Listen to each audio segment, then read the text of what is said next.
Saya Aiman Wicaksono kembali di Rakyat Bersuara. Saya lanjutkan tadi ke Bung Toel, sebelum ke Bung Toel ya nanti. Oke silakan.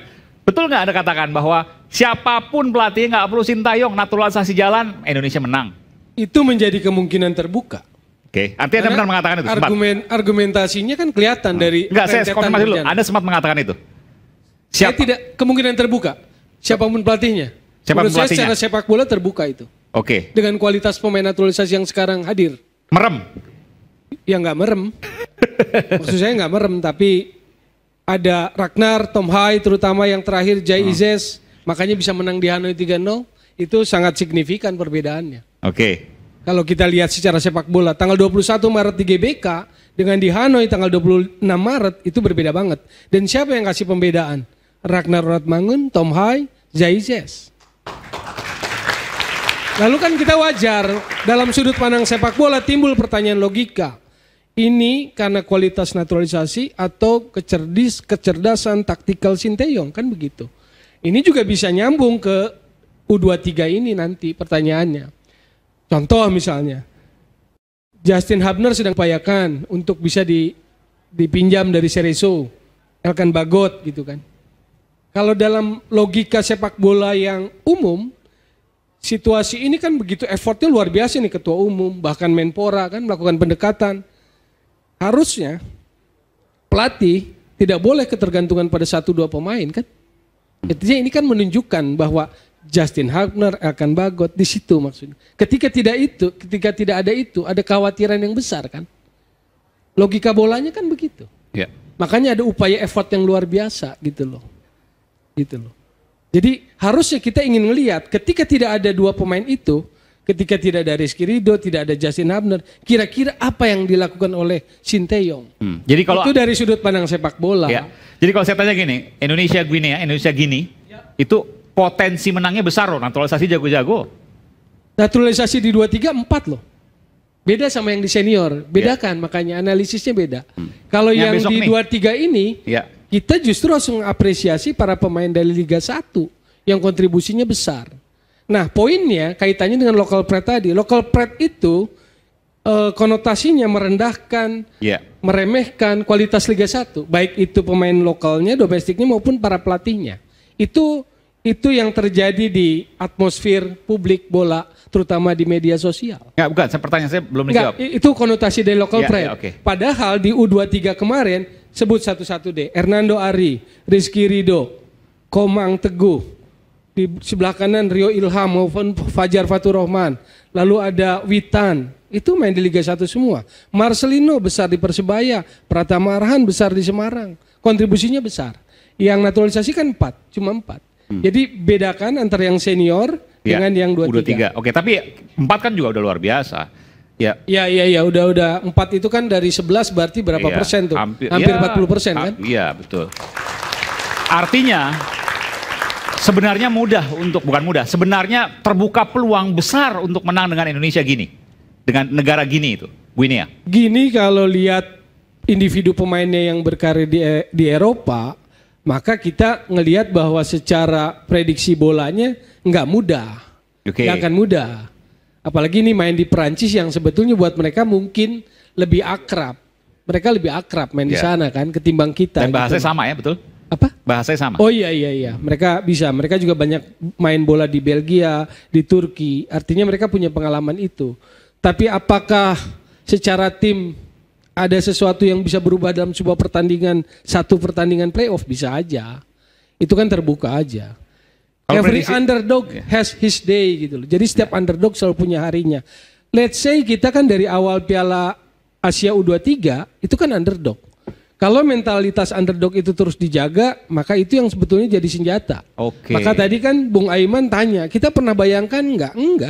Nggak pernah bayangkan sampai semifinal atau playoff. Mental underdog. Iya, mental underdog. Cara bermain pun kan underdog. Defend, compact, retreat, counter attack. Kan begitu main kita. Harusnya pelatih yang ngomong. Tapi at least saya kan juga paham juga soal technical itu. Cara mainnya kan begitu. Oke. Saya ke Om Anjas. Om Anjas sebelum saya ke sayap kiri nih. Saya ke Om Anjas. Om Anjas, kalau menurut Anda, satu ini ada 2 pertanyaan. Soal naturalisasi dan kedua soal peluang dengan Gini. Jadi begini, kalau saya naturalisasi itu sama dengan pemalas. Pemalas. Pemalas. Kenapa? Karena PSSI tidak membangun pemain-pemain lokal. Oh. Dan pemain-pemain lokal ini ketemu pelatih Sintayong. Semua pemain Korea yang ada di dunia ini, dia ngandelin fisik. No skill. Siapa no skill? Sintayong. Kenapa Anda katakan no skill? Di mana itu? Di mana anunya? Kalau mau berdiri boleh loh, silakan. Enggak, anak-anak ini selalu lihat bola, tidak lihat orang yang bergerak. Golnya dari situ semua itu. Kenapa Sintayong tidak latih itu? Satu. Kedua, Jordi Ahmad, Klok, siapa lagi, Bagot. Itu pemain naturalisasi dari mana? Itu asal comot. Itu tidak lebih-lebih amat dari pemain-pemain lokal. Dia harusnya lebih menunjukkan skillnya. Karena saya ini dibesarkan oleh Will Curver, pelatih terbaik di dunia untuk skill individu. Jadi bukan saya tidak setuju naturalisasi ini. Naturalisasi ini mesti asal jangan comot. Asal jangan pemain-pemain entah kelas berapa. Nggak, ini harus jelasin. Asal comot itu maksudnya apa? Bukannya Asal mereka ambil banyak, saja, asal ya, ambil bukan saja. mereka banyak juga kemudian memberikan transfer skill, lokomotif bukan, dan lain sebagainya. Bukan, dia ini sekarang banyak yang dari Belanda sana. Iya, Kan? iya. Jadi nggak tahu kita divisi berapa, 3, 4, 5, 6 pemain yang udah top mana mau main ke sini, ya kan? Satu lagi yang masalah paling besar adalah siapa yang ngetes ini anak-anak ini, naturalisasi ini. Mutunya saya lihat jauh. Mereka main bola tidak, ya sudah 4 tahun Sin melatih, tidak ada goal getter. Tidak ada goal getter. Main bolanya ke belakang, main bola itu ke depan, menyerang. Menyerang dan ke depan. Itulah main bola, bukan ke belakang. Jadi ini anak-anak ini sebetulnya ini bisa di follow up lagi, dipoles lagi. Tapi mesti cari yang pelatih yang baik. Saya ketemu Erick Thohir waktu lawan Vietnam di GBK. Saya bilang, Erick, ini pelatih apa ini? Kan Anda bilang beda pertandingan pertama sama yang di Vietnam yang menang 3-0. Saya bilang, ini pelatih apa? Pak Jokowi punya uang. Kenapa tidak panggil Guardiola? Kenapa dulu kenapa kami itu dapat pelatih yang terbaik di dunia? Will Curver itu. Ratu Juliana yang panggil dia untuk melatih Indonesia. Didekati lagi, Pak. Ratu Juliana yang panggil dia untuk Indonesia. Ya. Jadi pemain kita ini tidak pintar. Sin hanya parkir bus. Perhatiin dia main parkir bus. Parkir bus maksudnya? 11 pemain kita berdiri di situ semua. Oke.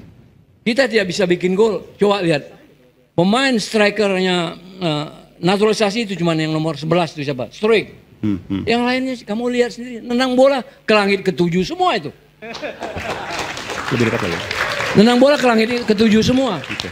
Jadi main bola ini harus bikin gol. Tiru itu Messi, tiru itu Ronaldinho, tiru itu Cruyff. Main bolanya mudah dan bikin gol. Itu tujuan main bola kan, tujuan kita menang. Bukan draw, bukan ini. Dan satu yang paling penting di sepak bola ini, mesti ada kejujuran di sepak bola ini. Maksudnya? Kejujuran dalam pertandingan, benar-benar kalian pakai merah putih itu benar-benar berjuang. Jangan inilah, itulah, minta ini. Satu contoh, saya marah besar. Marcelino, dia maksud syuting untuk bagus, efek bolanya. Kalau itu kurang efek, ya kurang efek, jadi bolanya melambung. Tapi jangan pemain itu mencela temannya sendiri. Rame nih di netizen bahwa Arhan bilang dia mau makan seolah-olah serakah. No.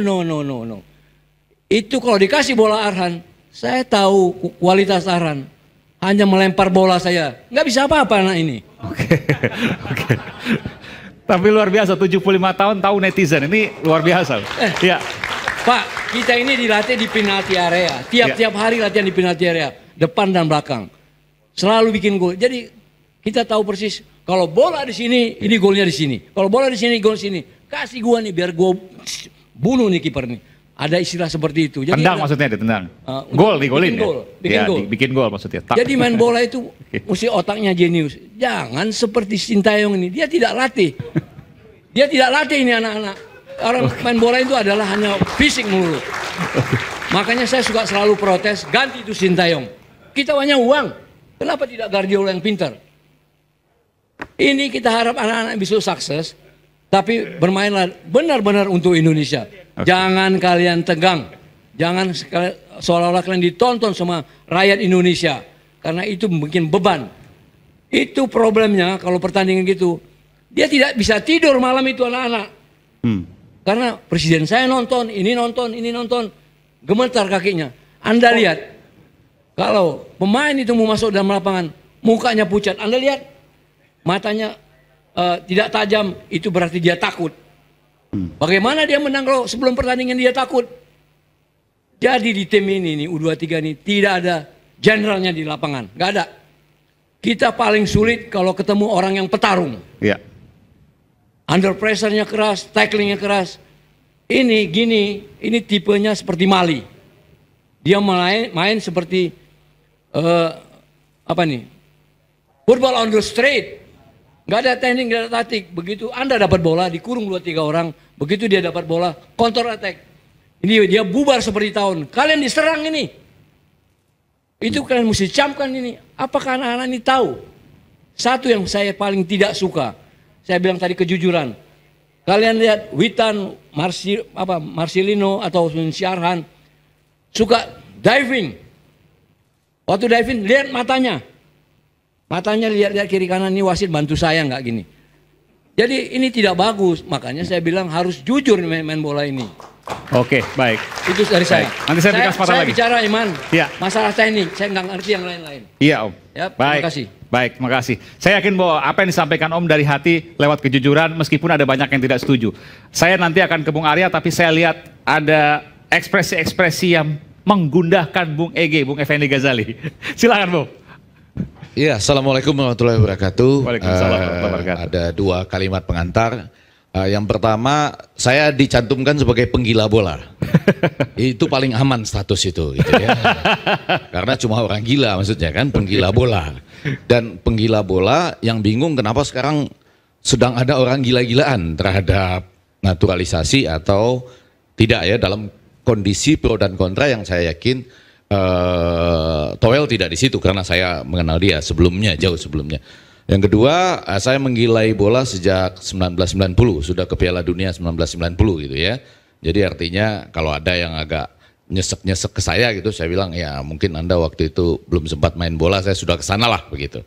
Nah yang ketiga, betul ini harusnya saya lanjut ke Pak Arya Sinulinga, harusnya saya lanjut ke Prancis ini karena memang saya tanya, ini betul nggak bisa masuk ke lapangannya di Clairefontaine? Dijanjikan bisa masuk gitu ya, karena sudah punya track lah sejak 1990 itu bisa masuk.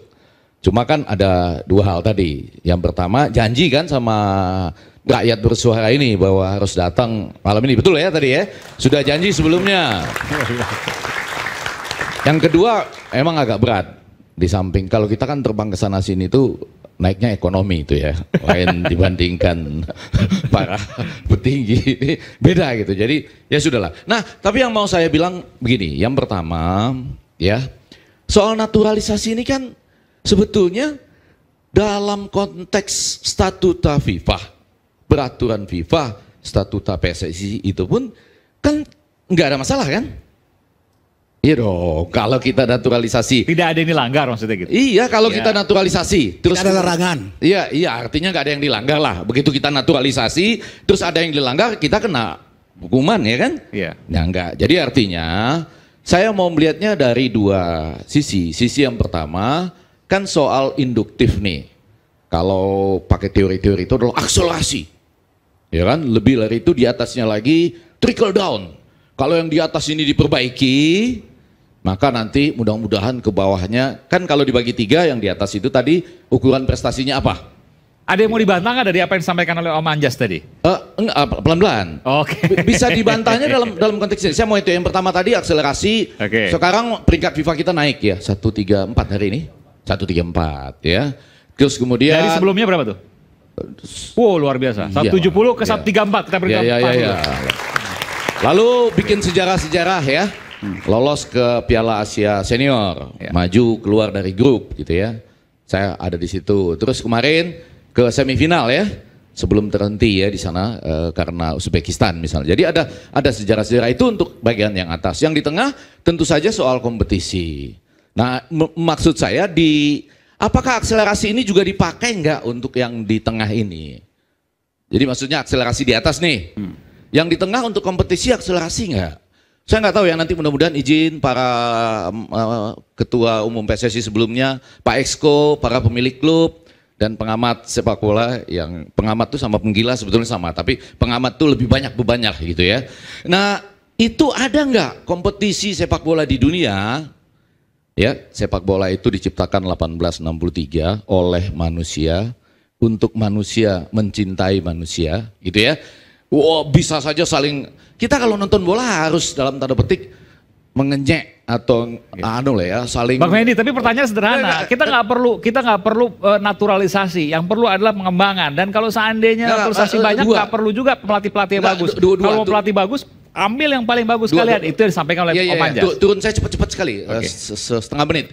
Kompetisi itu diciptakan untuk manusia ke manusia, mempercepat akselerasinya. Di mana di dunia yang orang nggak boleh menonton sepak bola away gitu? Ada akselerasinya nggak di Indonesia? Hah? Nah, kasih tahu loh saya nanti ya. Kompetisi sepak bola di dunia yang mana kita penonton nggak boleh nonton ketika. Ini maksudnya Indonesia gini nih nanti? Iya, akselerasi. Nggak boleh ada penonton? Bukan di Indonesia, di liga-liga. Oke, liga, oke. Kalau kita bicara di tengah, lalu kita bicara pembangunan sepak bola. Persija ini maksudnya? Yang mana saja lah, yang terakhir itu pendukungnya diambil ya, kalau nggak mau menyebut istilah diculik, dikencingi ya, dan lain sebagainya gitu loh ya. Nah itu coba kasih tahu kita akselerasinya di mana gitu. Nah paling bawah itu tentu saja pembinaan usia dini, pengembangan sepak bola dan lain-lain. Nah kalau kita balik pertanyaan tadi itu menarik. Kalau ditanya ke saya ya, naturalisasi, iya bisa bagus dua-duanya ya. Pemain naturalisasi itu kan mungkin 3 level ya. Pemainnya sangat baik atau agak baik. Lalu ditanya ke mereka, kalau mereka punya kesempatan 2 paspor nih, mau paspor Indonesia atau Belanda, Indonesia atau Brazil, Indonesia atau Spanyol. Kalau dia oke di level yang sangat baik, kuat sekali bisa ya kan. Sementara ini pasti akan kuat kita gitu. Sudah terbukti dari Vietnam 1-0 di Indonesia dengan Vietnam 3-0 di Vietnam. Apakah itu menguntungkan kita sementara ini? Yang menguntungkan. Menguntungkan kita nggak sementara ini? Menguntungkan. Oke, secara pragmatis iya, tapi secara jangka panjang untuk jadi transfer kalau skill, kita belajar dari Jepang mulai kesadaran sepak bolanya 1992, J-League-nya itu mulai 1993, dia punya target 100 tahun ke depan. Akan ada 100 klub sepak bola profesional, akan menjadi juara dunia pada saat itu gitu ya. Lalu dia mencapailah prestasi-prestasi yang ada. Jepang ini kan selain kalau saya keliru ya, tolong 4 kali ya juara Asia ya. Dan terus kemudian untuk Asia U23 kemarin sudah dia yang pertama kali memecahkan rekor juga ya, 2 kali begitu. Nah yang saya mau sampaikan adalah apakah setiap kali kita melihat nih kalau nanti ada pertandingan sepak bola kita, Irak lah yang paling dekat ya. Kalau yang gini ya ini ya, gini. Itu saya punya alasan lah untuk nggak mau memberikan prediksi lah, kurang lebih gitu ya. Karena saya sering ngukur juga. Kalau optimisme semangat, ya semangat terus, ya kan? Tapi begitu melihat Uzbekistan, ya kan? Ini saya kasih tahu nih, ini beda mungkin Sintayong dengan Uzbekistan. Pak Tommy Welly, sesuai dengan pesan saya di media sosial, itu salam Anda ke Sintayong sudah saya sampaikan. Betul. Salam apa tuh? Iya dia kan waktu itu saya bilang, Toel mau sampaikan salam nggak ke Sintayong? Kalau saya ketemu saya sampaikan loh. Dan sudah saya sampaikan. Apakah dia ngerti apa tidak? Karena bahasanya itu saya campur-campur bahasa Indonesia bahasa Inggris. Tapi sudah saya sampaikan kepada sekretarisnya. Yang mau saya nyambung tadi legend kita Anjas Asmara ini adalah Timur Kapatse itu dari Uzbekistan membawa skuad Uzbekistan ya.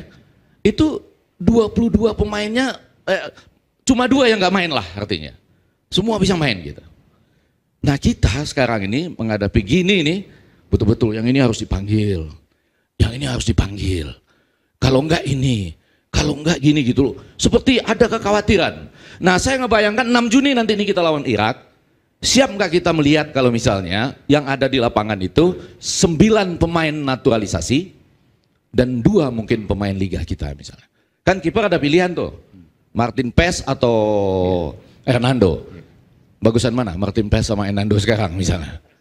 Ya kan? Karena pernah loh Smith dengan Gonta di Jepang ya. Nanti pada saat pemainan timnas senior Indonesia melawan Irak, semua naturalisasi bisa main, bisa ikut. Kemenangan udah di tangan. Gimana? Kemenangan udah di tangan. Karena tidak ada batasan usia, semua naturalisasi bisa main. Itu di tim senior ya maksudnya ya? Iya, iya senior. Ya itu belum tentu juga kalau sama Irak ya. kan selalu kalau sama-sama naturalisasinya pada level sangat baik, kita mungkin kemarin kan bagus pelan-pelan dengan Irak. Jadi kalau kita bicara agak baik ya yang dinaturalisasi itu Asia Tenggara bisa kita misalnya gitu ya. Kalau dia baik di level baik, ketemu Uzbekistan udah agak kurang kelihatan dia ada di mana mainnya gitu. Wah, biasanya dia berselancar kemana-mana. Begitu lawan Uzbekistan agak kurang kelihatan dia ada di mana gitu. Nah tapi kalau di sangat baik nanti misalnya gitu ya. Nah itu kan kita bicara level Piala Dunia, kurang lebih gitu. Jadi artinya kalau ditanya menguntungkan nggak naturalisasi pada saat ini? Menguntungkan. Saya setuju apa tidak? Setuju. Untuk membuat kebanggaan kita dalam konteks akselerasi yang induktif. Tapi pada saat yang sama kompetisi harus diakselerasi. Pembinaan usia dini juga harus diakselerasi. Dan itu belum terjadi. Dan itu belum terjadi. Yang paling bahaya dari itu semua, kalau bicara kejujuran nih. Pertanyaan saya, dan itu belum terjadi. Belum kalau saya. Boleh kan kejujuran ya? Iya. Kalau bicara kejujuran belum. Lihat aja kompetisi kita nomor 26 sekarang di Asia. Kalah dibandingkan Filipina. Tolong ya perbaiki saya kalau saya salah. Lawan Singapura kalah juga urutannya nomor 1, Arab Saudi nomor 2, Jepang gitu ya. Kita nomor 26. Poinnya selisihnya jauh. Jadi pertanyaannya apa fungsi dari naturalisasi? Naturalisasi fungsinya 2. 3 ya. Ini 2 kok begini. 1. Bangsa kita ini sedang betul-betul butuh prestasi. Oke. Di sepak bola ya. Itu quick wins lah. Ya ada unsur politiknya juga sih sebetulnya gitu ya. Apa udah bosan politik, ada bola lah gitu ya. Ingin quick win. Menang, quick wins, oke. Ya. Yang kedua ini lagi dicampur dengan menarik nih, campuran medsos. Jadi pemain-pemain yang dipilih ini selain ada dia agak baik atau baik itu membuat semua orang histeria. Aduh, saya punya hubungan jarak jauh dengan Rafael. Tolong dong sampaikan salam pada Rafael. Ini campuran menarik loh. Oke. Campuran menarik ya, tanpa orang sadari. Begitu misalnya Towel disalah mengertikan misalnya, nggak setuju naturalisasi, orang lebih memilih berpihak pada Rafa ketimbang pada Towel misalnya gitu ya. Padahal satu keturunan. Dari kan ada darahnya. Oke.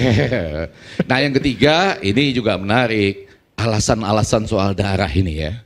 Tentu selalu menarik untuk menambahkan bahwa dia punya darah segala Indonesia. Tapi pada saat nanti kebetulan nggak punya darah, bagaimana tuh? Artinya nggak ada darah keturunannya, tapi dia mau membela Indonesia, itu kan persoalan lain juga nanti ya. Nanti kita jawab lepas jeda. Tetaplah di Rakyat Bersuara.